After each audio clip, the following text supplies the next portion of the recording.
Hello and welcome to Record Sports Hotline Live. My name is Daniel Caw and I am ecstatic to be joined by two of the best in the business, Keith Jackson and Michael Gannon. Guys, how's it going?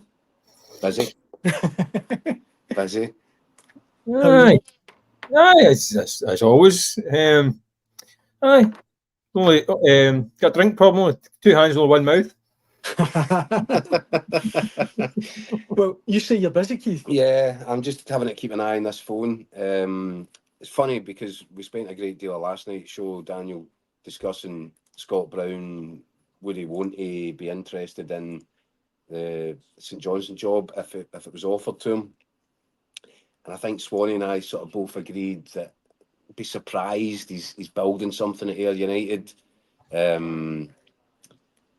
Would he want to turn his back on a possible promotion challenge there to go to a St Johnstone side which is struggling to keep the water out the hull of the boat just now after Craig Levein?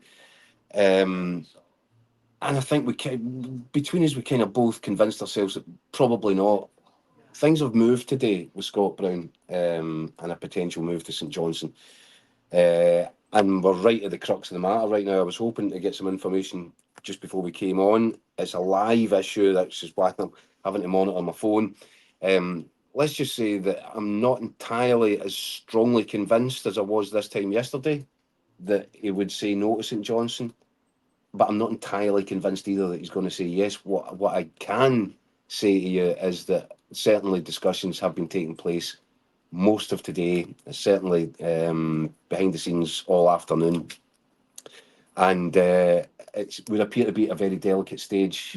In all honesty, and by the way, this is just the way these things work. Probably a couple of hours ago, if we were having this conversation, I might have said I think Scott Brown will be the new St Johnstone manager in time for the game against Celtic the weekend. I'm not saying that's not going to happen. What I'm saying is, over the last couple of hours, things have become a little bit more complicated. They usually do in these situations, and right now, I wouldn't call it either way in terms of I'm edging back to the way that it felt last night, which is that I think he's comfortable where he is and he's doing really well, and there's a lot of upsides to staying at Ayr United. What I'm saying is there's a conversation underway as we speak, which will determine it one way or the other, I would imagine. I think things will become clear in the next, could become clear in the next 15, 20 minutes, which is why I'm having to keep the phone on. But yeah, I'd say right now it's in the balance. We've had plenty of comments on this before. But I think as well there are other names involved. I think that Kieran Lynch from Larne. I think that he is a name that's interesting in St Johnstone. They may be having similar discussions underway with more than just Scott Brown at this moment in time, which further complicates matters. And I think Peter Leaving at Aberdeen is a guy who may be involved in these discussions as well. So nothing definitive at this point, but my phone's sitting here. So let's see. Fingers crossed. We might get an on-air explosive. If you hear it buzz. Before I bring you in, Mick, we've had plenty of comments on this. Harry Duncan watching live on YouTube. Bruni should say no. And a couple of interesting ones on Facebook as well. Mentioned this one, Mark Pennycook, you'd be the right man for the job. Come to the Saints, Scott. This one I thought was interesting though, Jasper Baxter, which I really hope is a real name because that's an absolute cracker. Sounds like two dogs. It does actually. Brown should ignore the St Johnstone interest and wait for the Hibs job to come up in a few months' time. Now, without being too cynical, I think that's a fair point. And without being out of order to David Gray. I think the one thing that might kind of encourage Scott Brown into giving serious consideration to having a proper conversation with St Johnstone would be that he spent, I know it wasn't that long, but it was a good 6 months, a good 6 months longer than he wanted to be out of the game after he left Fleetwood. Yeah. I think he became quite frustrated.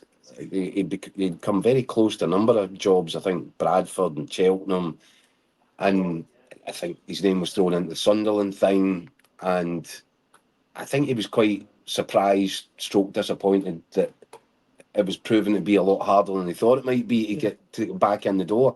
That's probably why when the Ayr United thing came up, he didn't think twice. He just wanted to go. That was his new project. He was, Get back you in, know, aye. and Stephen Whittaker as well, his right-hand man. Pair of them just like working, they like being involved. So maybe that surprised him a little bit. And maybe then, having had that experience as a young manager, you might be inclined to wonder, well, you know, what happens the next time? What happens if you're a year out the next time? Yeah. What happens if you don't make your name Yeah. that you're hoping to? Tons of good managers don't get, you know, are out the game now. And yes, so maybe there's the feeling there, strike while the iron's hot, because he's doing such a good job at Ayr United. Aye. If you get the chance to get fast tracked into the Premier League, Aye. why not take it? Again, it's a balance. I look at the job that he's doing there. No one this time last year would have thought we'd be having a discussion about Ayr United potentially challenging for the championship title. And yet here we are, he's sitting top of the table. I know it's early in the season, but the impact, first of all, he had to go in and stabilise things and make sure that they didn't get relegated last season. And then all of a sudden, good summer transfer window, strong support from the board, and he's got a team which looks capable of putting in a sustained challenge for promotion. And if Scott Brown was to be the guy that takes Ayr United back into the Premier League, wow, I mean, first time in 40 odd years or so. well, as I said, if you can achieve that at this early stage in your management career, more or less write your next ticket. Go to St Johnstone, get relegated. Flip side of the coin is very different. What happens after that. Exactly. So there is a lot to be considered and a lot to discuss, and clearly those discussions are still ongoing. Very frustrating. Mick, like you said at the start, St Johnstone. I've got an email about Ricky Gervais tickets. it's not the one we were looking for, guys. St Johnstone, although they're struggling a little bit just now, not having the great start to the season, still a really good club. It was only a couple of years ago they won both domestic cups. I mean, I do think it's a difficult choice for Brown. Yeah, I think St Johnstone's a cracking club, but I do think it's a tough job. I mean, I know there's been a change in kind of ownership, and it remains to be seen what kind of investment goes into the club in the long term. But it's a club that does well to punch above its weight by staying in the top division year on year. And they've done brilliant to stay up there for over a decade now. Derek McInnes and then Tommy Wright and so on. They've done brilliant to stay in the top flight. Amazing to win the trophies. But you do feel as though that it's a constant battle for them to remain in top flight. Last couple of years, Mick, it's just been... They've been close to it a few times in the last few years, and you just think that at some point that it's the buck's going to fall and they're going to be the ones that go down, unless they change the way it's the whole club is and invest more money and get a bit of magic. So it's a tough job. I mean, Scott Brown, I think he's only just turned 39. He's a young manager. The time's on his side. I think you touched on it. You've got to make strategic choices. You've got to go when you're hot. That's true. But you also got to take the right job as well. I mean, you touched on waiting for Hibs. If I'm advising Scott Brown or any manager, don't be touching Hibs with a basketball. Hibs have devoured 7 managers for years. Yeah. I mean, if you want to use your career quite quickly, that's a place to go just now. I mean, until that settles down, no touchy. Thank you very much.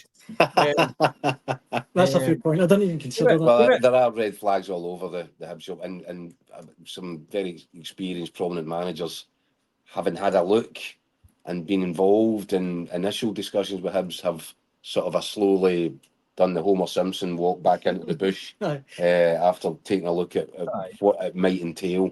So that's a difficult one. But, you know... They've also got a manager, Keith. They've also got David Gray's in charge now. Exactly. They're showing signs of turning things around. They're a poor start to the season, but they're showing I was at the last game before the break. I thought they played well, and they've got some new signings still to bed in. So I think they will pick up. So he's still on a gig. So I think it's a bit. Aye. I mean, talking about him, talking about next Hibs manager until the end. I feel bad bringing it up. It was just a comment. Yeah, well, you should feel bad. I know. You should feel this is a Hibs legend. You've got him sacked already. Sorry about that, Dave, if you're watching. Sir David. Sir David, of course. Don't mind, aye. Well, I guess we'll watch this space if Keith's phone starts to ring. If I may have to get up and leave. Be left for me and Mick. I'll get him a gas cottage coming. I might have to leave as well. In the meantime, football-wise on the pitch, Rangers start their Europa League campaign tomorrow night in Sweden against Malmo. It's a weird one, this, guys, because they played each other a lot over the years. You wouldn't typically think of the two teams being rivals, but they've hurt Rangers a lot when you go back to 2011. And damaging defeats. Aye, absolutely. And I think that John Dahl Thomason kind of lit a fire under it. As you say, it's not a rivalry by any stretch of the imagination, but I think there was a bit of simmering resentment there when he kind of cracked jokes about Rangers' financial position back in 2011. We obviously knew what he was talking about, because look what happened. Rangers didn't make the Champions League, and, well, let's not bring up the name of the man we discussed at length last night, etc., etc. We don't need a history lesson there. And then obviously I think it was Steven Gerrard's team went there and found it hard work. Malmo are a good side. Yeah. And by the way, it's a great place. It's a great. Oh, it's a lovely wee place. And, you know, unfortunately for the Rangers fans, they haven't been able to enjoy it properly because the results have not been good there. I would say if Rangers can get in and out of town with a point, then that actually could be a real shot in the arm for them, because it has been wobbly, it has been up and down, there's been a lot of gloom and doom around the thing. If they could open up this campaign with a point away from home, that would represent a really positive start to what's a really difficult campaign. Before we go on the game tomorrow, I checked in at Malmo virtually, of course, earlier on today with Record Sports' Andy Newport, who's over there for the game, and here's what he had to say. Andy, welcome to the Hotline Live. I'm talking to you all the way in Sweden. You're obviously there ahead of Rangers taking on Malmo tomorrow night. I know you've heard the Malmo manager speak today. How was it? Yeah, they seem in confident mood. As you can see by their social media output this week, they've obviously got history on their side, and I think they're keen to sort of play that up. So yeah, they seem to be in confident mood. The manager was saying today that he's, he doesn't see anything wrong with reminding Rangers of the history of the fixture, and remind them that it probably will happen again. So if Luke come on, his team needed any sort of incentive, then they've certainly got it there. It's weird. I never really thought, obviously no one would really think of Rangers against Malmo as a rivalry. But when you look back at it, there's the Yondell Thomason thing a few years ago. There was 2011, the Champions League qualifiers. It's not a fixture that Rangers really look back on particularly fondly. No, and they've been costly victories as well. When you think about that one in 2011, came just at a time when the club was sort of tipping towards that financial black hole. You know, if they could get through that and somehow get into the Champions League, when Craig White was obviously in charge of the club, well, who knows how things would have turned out if they got a hold of sort of 20 or 30 million quid at that point. And then obviously, again, a couple of years back, 3 years back, they lost out in that £40 million again, and it was a huge financial blow at that time. Obviously, they did get on to make the Europa League final later on that season, but financially, it was, again, it could have been made such a difference to this club, and you've seen in the years since what's transpired, and especially where they find themselves now. So, they have been costly victories, so I can understand why maybe Rangers will be looking out to set up some scores tonight. And we know that obviously Malmo, they're top of the league. They're 11 points clear after, I think it's 24 games. So domestically, they're pretty imperious. But for Rangers, what is it just a case of they need to win, Rangers? As a winner, I mean, would a draw be a good result? I mean, I don't really know what the expectation is. I think, we were speaking Hotline Live a couple of days ago with Keith, and we were talking about, the potential of them running into Celtic and perhaps like the Premier Sports Cup semi-finals. Would that have sort of, that kind of challenge would have been damaging for this Rangers, so early into this period with Luke Clement's trying to get something going again? And obviously it's only 2 games since that last result against Celtic, which just was so damaging, so deflating. Obviously a couple of decent performances since that, a couple of decent victories. So I think what really the Rangers want to do now is just keep that momentum building, and just anything they can walk away to say that was a positive result. So I think a draw would be a decent result for them. Just, we're told that these new formats that UEFA brought in this season in the Champions League and Europa League, that something like 10 points should be enough to get you through into the knockout round. So Rangers, I'm sure, would be confident of getting majority of those points at home, with the Ibrox behind them. So I think come here and get a point in the road, that would be a fairly decent result and something they could build on. And it's a competition that Rangers fans, when domestically it's not been going so well in certain seasons. It's been the competition, even last season, I think of the win over Betis and what have you. It's been a competition that Rangers fans have got a bond with. They love it really, and it's been a kind of beacon for Rangers at times in the last few years. Yeah, well, since they first came back into the group stages under Steven Gerrard in 2018, they've got out of the Europa League group stages 4 times out of 5. So it tells you that it's a competition that they obviously have some fondness for. They've obviously made it all the way to the final in 2021. So, listen, it's a competition they've proved that they can be competitive in, they enjoy. So, they'll just be looking to get another, positive result tomorrow night, and obviously it's a new format, so we're none of us are quite sure how it all sort of pans out and what it is that you need to, the sort of quirks of the competition now. It's going to be new. What becomes a good result, what becomes a bad result, we're not quite sure yet, but I still think that a point here would be a fairly decent way for them to kick things off. And from Philip Clement and Rangers themselves, do you anticipate any noticeable changes tomorrow night, or will it be a similar team that we've seen recently? They've also got a decision to make about left back, with Yefti being suspended after he was sent off in that Dynamo Kiev game, so they're going to have to come up with a solution there. I think we would all expect, with Frida Yilmaz still being out, that it would be Dujon Sterling who would shift across onto his left foot on the left hand side. It's obviously not his preferred position. We've seen him play there a couple of times last year. Probably the most notably was the Old Firm game, the 3-each game, where I think the fact he was on his left side sort of was showing up that he wasn't at his absolute most comfortable. So that's probably the big decision for him to make. I think the rest of the team, I would imagine it'd be fairly similar to the sort of team that they put out against Dundee United at Tannadice. I think you'll have Diamandi back in there. I think Barron will be alongside midfield. Probably Tom Lawrence is the number 10, and then you're maybe talking about Badrami continuing at left winger and obviously on the right side. Maybe Cortez, you can see him coming back in, but I think the main decision obviously be at left back, and it'll probably be Dujon Sterling playing there. Most importantly, Andy, it's important to finish with the really imperative details, right? What is the nightlife like, and how much is a pint?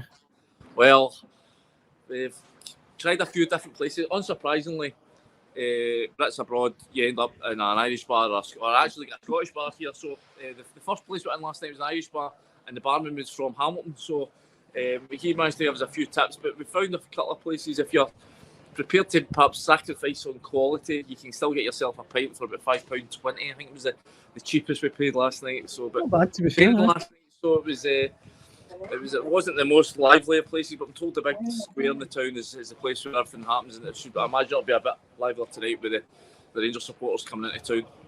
Absolutely. And Andy, enjoy it, have a great time. Hope it's a brilliant game for you, and safe travels home when the time comes. Thanks, Daniel. Cheers, mate. Cheers, Andy. What's important when you play Rangers, tactically? If we talk about our opponent, I think it's a well-organized, structured team that plays a little bit different, in a different way than we are doing. Anders started to talk a little bit about the way we play, but Glasgow is a quite positional team, but it's also a team that is strong, and we know that when we play in Europe, it's higher intensity, it's more runs in higher speed. Those kind of things will be important tomorrow. And when I say that, it's also important that because we were not happy with the way we performed over 2 legs against Sparta Prague. Quite even games. Maybe we had the ball a little bit more, but we need to control the game more against Rangers than we did against Sparta. And it's also important that we don't fall into the trap that we need to. When I say I talked about the physical demands of the game, but that's not the way we want to play the game. So. If you understand what I mean, it's more about force them to play our game than we are playing their game. That can be more physical. Malmo manager Henrik Rydström there. He seems quite positive mood. Before I get your take on that, with a couple of comments on tomorrow night's game, which I think I should definitely get stuck into it. This one here from Jamie Thompson. If Rangers lose to Malmo, one more league game, then it's the Rangers will have a serious decision to make on Philippe Clement's future. And then one more league game. And then one more, that's how caveats it, and then one more league game. Jake, Malmo are rubbish. Surely this is an easy one for Rangers. I mean, on that, Mick, they've played each other 4 times in their history. Rangers are yet to win a game. Three defeats and a draw. Listen, excuse me, they're not the only ones. I mean, Malmo have been a kind of scourge to Scottish teams in recent seasons. That's true. I mean, they knocked 7 past Hibs. Talking about Hibs earlier on, beat them 7-0 Easter Road, didn't they? 9-0 in aggregate. They also put out Celtic under Ronnie Dyler a few years ago. I remember talking about there's a bit of spice in these games all the time. I mean, for some reason, I remember back at the Malmo Celtic game 2015 maybe. Was it the manager? Is it Aga Haraida? Remember the manager, the old Norwegian? He took the hump with the Scottish press for a little bit of kind of problem, a translation problem. I think he called Celtic players pigs, right? And I think he meant kind of, apparently it was a Scandinavian term. It meant they fight hard and they play dirty and all that. But translation was it pigs. So the big headline was Celtic players are pigs. He didn't like it when he saw it. He wasn't happy. I remember the return game. He was fuming about it. Apparently the Scottish press were being naughty, but I think it was just a Google Translate problem. Honestly, I think it was. Obviously, fast forward a few years, and you joined Thomason, winding folk up with his comments. I remember he was actually at Parkhead for a friendly match. Was it Blackburn he was manager of? Yeah, it was. Yeah, friendly at Celtic. He was waiting outside the press room. I said to him, "Are you going for a beer in Glasgow?" He says, "I'm not sure if it's safe." I says, half the place I'll buy me a beer, half will try to kill me. Well, he went to Blackburn after Malmo, didn't he? Yeah, so he was at Blackburn after that. So there's definitely a wee bit of spice in the tie again. And it's about time a Scottish team kind of stuck up this Malmo, because they keep pestering us we won't get results. So we could do with a Scottish team putting them in their place for once. Listen, I'll go back to it, Mike. I think a point away from home on the road is... Aye. You know, these points are precious. And, you know, you look to build your campaign with your home results, and if you can just take a point here and there from the games on your travels, you wind up in a good position. I think a point away from home for Rangers, okay, people might look and go, Malmo, really? But no, look, that'd be a good return. Do you think they will get that? I agree, but this is possibly the most winnable away tie they've got, Rangers. I mean, but the other ones is it Olympiacos, Man United. It's a difficult group, isn't it?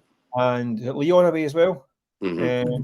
Spurs at home as well. Spurs at home as well is a really, really tough game. So I think this might be one of the more winnable games. This is one of the more winnable games for them. So I don't think they should be going out there and hanging on for a draw. I think it's a game they can go and attempt to win. Because as I say, it's the most winnable away game they've got. I don't think Malmo. I think they're a decent side. Do you know something? It's not a bad point. What you're actually saying, and you're right, is that this game might be more winnable than some of their home games. That's what I'm saying. We're going to target 9-10 points. I would be targeting this one as a 3-pointer, possibly. I mean, listen, you take a point and run like heck. If you get one, fair enough, right? I accept that. But why not go and get all 3? Because there's going to be hard games in there, even at home. So you need to find. I think it's dangerous though, just to dismiss just because it's just the Swedish numpties for up the road. No. They're a decent side. They play, you know, high tempo game. 11 points. You heard what the manager's saying there. He wants them to dictate. He really wants them to take the game to Rangers, and that might mean there'll be spells in the game where Rangers really need to kind of stay compact, dig in. But we've seen them do it in Europe. You know, okay, granted, not so much this current side who have not had its troubles to seek over the last wee while. But Rangers can be capable of digging out a result. I think 3 points would be an extraordinary result. I really do, and I say that, you know, notwithstanding the fact that we are saying there are more difficult games in this group. There are bigger clubs that they're going to face, monumentally bigger clubs than Malmo. A point would be a great start. 3 points, incredible. But let's not just underestimate Malmo on the basis that they're just the Swedish guys, because they're better than that. at the same time, I don't think we should overhype them either. I mean, I don't think. I mean, the highest signing is about €2 million or something like that, and it's Haksabanovic from ex-Celtic player who was about £2 million is the most expensive signing in the current squad, I think. So listen, and their best players would end up at Rangers. It happened before. It happened at Celtic as well. That they took their best players off them. Yeah, Colak went to Rangers after scoring against them and put them out of Europe. Joe Inga Berget went to Celtic after putting him out of Europe. So Celtic and Rangers can go and get their best players when they want them. And so, by the way, neither of these players then subsequently worked out when they were in Glasgow. Weren't very good in Scotland. No. So I think they're a decent side, but when they get packed out the Europe by Sparta Prague, sorry. So there's nothing to be scared of as well. Rangers, I think, at the moment are very early in their kind of rebuild. So that's the problem. Full strength Rangers, and when you think back 2 years ago in Europe, I genuinely think Celtic Rangers will be going there to go and get a good result, no problem. It's slightly different at this point. Celtic have also thrown down the mantle, Mick, haven't they? Because there's similarities in the kind of the size of the task, albeit Celtic were at home against Bratislava, but you'd say that's comparable. So maybe you're right. Celtic went away and they took care of business, but Celtic are so much further down the tracks than Rangers are in terms of team development and the stability of the thing. Malmo's best player is the boy Christensen, is the Danish boy. He must be 33, 34 now. Been around for years and years and years. Good player, right enough. But I mean, I don't think he's going to go and score a hat trick now, isn't he? I was nothing to be scared of. Yeah. Go and get a pound to go to the bookies straight away and put on a hat trick or something. But, no, I don't think Rangers should be overawed or worried. I think should be going there to go and get at least a point, if not 3. That's my. What did you predict, Mick? We had to do predictions. What was yours? I think I said a 2-each draw. I still think Rangers at the back are a concern defensively. Malmo, they are quite offensive the way they play. Apparently they're quite chaotic in the way they attack and all that stuff. They play through Christensen, and it's not a particularly structured way of playing, which means that they can score goals, but they're also susceptible to losing goals. So I think it could be goals. Again, stick the house on 9 each. What's your prediction, Keith? I went 1-1. 1-1. Yeah, and I think the Rangers should be pleased if it's 1-1. Yeah. I stick to it's the old rule that you apply, and I know Mick's right, and they will face some difficult home games, particularly Spurs. But I stick to the old principle: if you can take a point in your travels and win more than your fair share at home, you should end up in a pretty decent position. And look, fingers crossed that they get better than a point. But I think a point might be as good as it gets. I just think this new format, we're going to need to get our heads around this new format. The old way of thinking might be out the window, because you could be hit with 4 away games that look easier on paper than your 4 home games. That's Celtic true. It in the Champions League, their home games all look very winnable. But you look at some of the other teams that have got home games, they've got PSG, Man City, Arsenal, and whatever it is, in Monaco, and that's your 4 home games. You might think, a good point, Michael. Going to Young Boys of Bern, going away might be where the points are. So the home and away thing is now kind of skewed with this new format. Of course, because than playing Spurs at home. I'm saying apply the old principle. Yeah, but the old principle does mean that if you can get a point away from it, that you've then got them at home after that. So exactly. But that rule no longer applies. So it's a fair point in principle, Michael. I take that.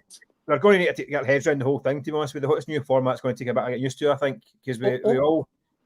Opta, the stats guys, say that it's 70% guaranteed that you get through with 9 points, 99.5% guaranteed you get through with 10 points. Yeah. So that's the new, you mentioned it there, Mick, 9-10 points, that should really be Rangers' aim. How do these guys know that? Well, they're literally statisticians. I would like but we've not seen this format before. So what they're basing this on? Do simulations and that. Yeah. I don't know that. I'm just guessing, but they're playing Subbuteo against each other. Listen, I'm sure there's some scientific logic applied, but I just find this odd. Because I've heard that the same thing applied to Celtic's group and what the points, the Boffins have worked it out, the formula and all that. Great, yeah. There's an element of football. A big element is unpredictability. Of course, aye. And who's to say that these, it might take 15 points to get anywhere near the top, because the top half are so much better than the bottom. I see what you mean now. So apply your algorithms and your Aye. supercomputers and all that. I'll wait and see how this all looks. They might be right, they probably will be. Aye. But we'll know at the end of the group for sure. I think it's difficult to base anything on statistics when there hasn't been anything to compare it, contrast it with. Fair point. Before we go on about football, or on the pitch, I should say, Keith, you had a chat with a real legend of the game. This is why, Daniel, right? And you might wonder why I give you a hard time. See the start of the show when you go, I'm delighted and I'm thrilled, and you... It's my catchphrase. I know, but you kind of really over-egg it, right? and it doesn't. It's not believable. Guys are sitting there they're not really, they're sitting with Keith Jackson and Michael Gannon. Let's not over-egg it, right? Now, this is why. This is exactly why. Because I was genuinely delighted and thrilled to have a chat with Murdo MacLeod yesterday. Now, for those that don't know, Murdo has come through a pretty horrendous, I mean, beyond horrendous, couple of years in a battle against ill health. The story goes back a long time. I think it was 2015. He initially had to go in for heart surgery, but maybe before that, 15 years ago actually, had to go in for heart surgery. And that came as a shock because the guy was just a kind of legendary figure. But the last 2 years, he had to go in to get the valve changed, and his heart, more heart surgery, and there was complications. And what's happened to Murdo over the last 2 years defies belief. Now, the reason I caught up with him, and I also caught up with my old colleague Hugh Keevans, is that the Daily Record and Sunday Mail over the coming days will be serialising Murdo's new book, which is called Murdo, written by Murdo MacLeod and Hugh Keevans, published by Black and White Publishing. It goes on sale next Wednesday from October the 3rd and is available from all good book outlets and some bad ones. The story's incredible. Murdo's an incredible guy. I don't really want to say any more. I'll let him pick up the story. But trust me, this is something, you know, Celtic fans in general will need to read, need to see. But you know, Murdo was also a huge figure for the Scottish national side. His story's incredible. I'll let him take it away. Let's see what you had to say. I have to tell you, it's not very often that football royalty comes to Daily Record HQ, but I'm privileged, Murdo, and I'm delighted to see how well you're looking, mate. It's great to see you. I know last wee while's not been that easy. I'm sure we'll talk about that. You've written a book which is about to be serialised over the weekend. Yourself and Hugh Keevans. It's astonishing. The story's astonishing. But Murdo, first and foremost, it is just brilliant to see you. It's great to see you looking. Yeah, thanks very much. It's been great. It's been a hard time for me, but we just got on with life, and it's the amount of people that come up to me and talk to me and help me, and the whole thing it's been so difficult for me, but I'm getting there. Aye. Well, I mean, the incredible thing is, Murdo, you know, I think it was 15 years ago that obviously everybody knew there was a health issue and you had to go in for heart surgery. I'm not sure everybody really knows. I certainly was unfamiliar with the story until, you know, I've just seen the work that you and Hugh have put together here. The last 2 years have been incredible. I noticed at the forward, you're saying, I don't want to be remembered for all that stuff. I want to be remembered, you know, for all the good stuff. That's right, yeah.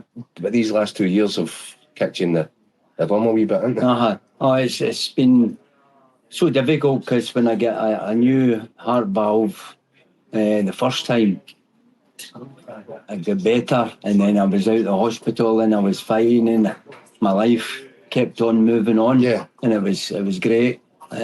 All the football life, and it was a great thing. And then coming into the media side was smashing. I really enjoyed that. And then this time, it's so different. It's so different, and it's so much more painful now. This time, with all the things that happened to get done to me and all that kind of thing. And could hardly walk, and it's just so sore to walk, and all these kind of things. But now so many people, surgeons and people's help me to get better. It's astonishing, Murdo. So basically, rewinding a couple of years, you had the heart valve replaced, complications after that, and then the 8 weeks in a ventilator. You know that you have a great memory of it. That's the thing that people say, do you remember this? And when I was in the But hospital, this is real touch and go stuff. and didn't know, and just it wasn't as if I was kind of Conscious of the fact that you were, conscious. I need to get this done, and I need to speak to this nurse or doctor or whatever. but terrifying for your friends and family. Aye, I know it was them, but the friends and family, they're the ones that looked after me when they were there all the time, and that really helped me. Mhm. You know, and chatting away, and then the kids are still saying to me, "Do you remember us? We were talking about that here and there in the hospital," and I says, "No, I don't know." So it's the horrible complication after that is, although that the blood was still obviously reaching your major organs, but it wasn't reaching your feet. mm, And the aftermath of that has been quite horrendous. yeah. Mm. From having a life of fitness to all of a sudden I've no got toes or anything like that left. So I was speaking to Hugh earlier, and he said, one by one, literally, the toes start dropping off. I have no idea. I mean, I've also been speaking to Hugh. He says that you were playing Turnberry the other week. Aye. It's ridiculous. Oh, without a doubt, it was. See, I've got to. I can't walk for a round of golf. I need to get a buggy. That's what they created buggies So for. it was great. It was good, but the whole thing is, it was two different. Left foot and right foot are completely different. One was when I first went in there and the first clipped off a toe, and then another one, and then another one, and and it's just moved. And then we moved on, and then the other side get cut with a surgeon. So it's. But I take it, even though you've gone through all this, and I can see the zest for life is still there. You want to go out, you want to play golf, you want to get everything back to as close as it was. But there would have been points through this where, I guess, I'm not going to say you're grateful for the way it's ended up, but it could have been so much worse, I'm guessing. That. Okay, it's just that what I had to go through, because the first time round, 13, 15 years ago, it was just to get a new valve. Yeah, but just open heart. Aye. But it was what had happened was there was black came in, and I needed more power. Mm-hmm. And then when my toes were all black, and one of the surgeons were talking about it, and then the nurses that came to the house, and they were talking, and I asked them about what do I do with the black toes and all that, and then they told me they'll just fall off. And to this day, none fell off. Everyone get cut off. So it was. Bloody hell, Murdo. Well, it means I just can't get into a tackle now. Apart from 25 yards or something. All these things. But I'm here. You shouldn't be here, though, should you? Really? I mean, you're defying medical science again. Aye, but I don't know. But I'm just trying to keep the same kind of life that I would have had. But it's that bad. It's difficult. But my feet, I'm trying to get everything moving a wee bit better, and trying to get. It's just you've got a determination, Murdo. It's incredible. Do you put that down to football and just my life? No, my life from a young kid when I was playing football at Clover Primary and then Douglas Academy, and I always wanted to win the games all the time. And just as I get older, it was fantastic playing with Dumbarton and then get the move to Celtic and then go to Borussia Dortmund and all these things. And every time I had to fight all the time. So it's just this is just an extenuation of ever known. Aye. No, you wanted to win every game, no matter who you were playing. You always wanted to win every game, and this is the game now. And this is because it's not a challenge. You know, I've got my pals coming up and shouting, "Oh, I hear you played golf the other day and all that. I want to play you next week." You know, not even that. I heard you were complaining about the speed of the four ball in front of you. But I mean, one of the things in the book that I noticed was when you get out of hospital after this trauma, I think they gave you a wheelchair or something for the house, and within 2 weeks you'd taken it back to the hospital and said, "I'm not going to need that." Aye, aye. Okay, it's just the things, the sticks as well and all that kind of thing, and it was that went on for a long time. The sticks, because the soles of my feet were so sore.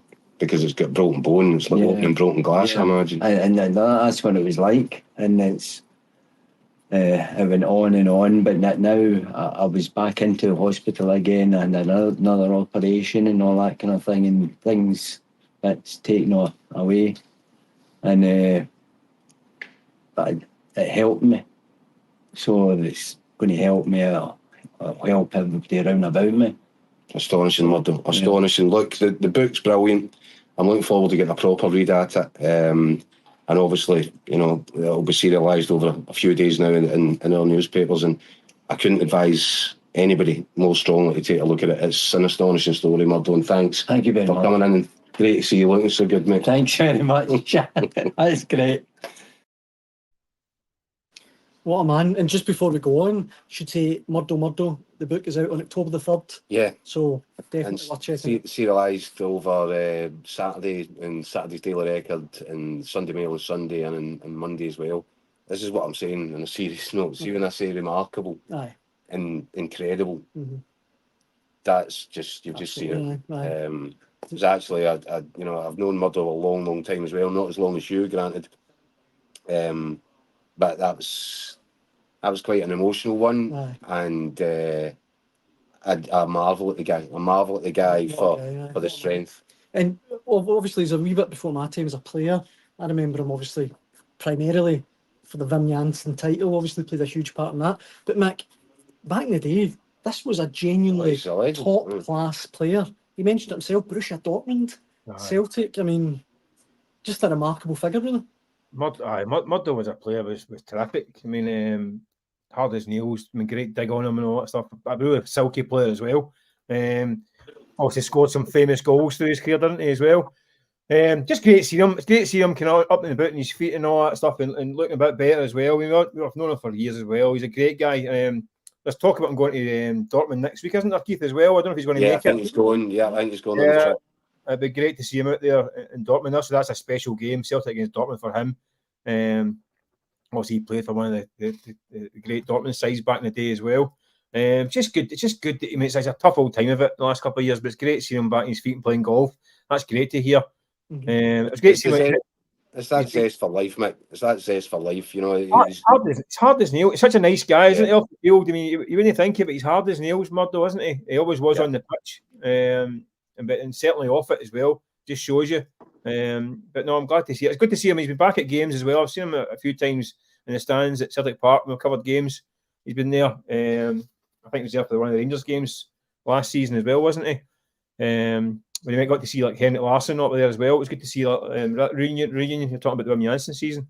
But no, it's just good to see him up and about and doing a bit better because it's been a tough old time for him. Aye, brilliant. That book, as I say, is out October the 3rd. Definitely worth checking out. But guys, I think that brings us to the end of tonight's Record Sport Hotline Live. If you contribute with some comments, we really appreciate it. And we'll be back to do it all again tomorrow night. By the way, tomorrow night we'll see the interview that I did with Hugh Keevans. if you thought Murdo stories were incredible, wait to hear Hugh telling his version of Murdo stories. Not to be missed. Absolutely. So we'll have that tomorrow, and that'll be along with, obviously, we'll have reaction from Rangers game with Malmo too. Mick, thank you very much for joining us. You know what, guys? I've got a text. Very important news. That's my Madras cottage arrived, so I need to go. Well, that's one more text than I've got, Mick. Looks Two like for a long one. night. 2 for 1 on Wednesday night. I'm getting the both of them. Mick, thank you very much, and thanks for watching at home. Cheers.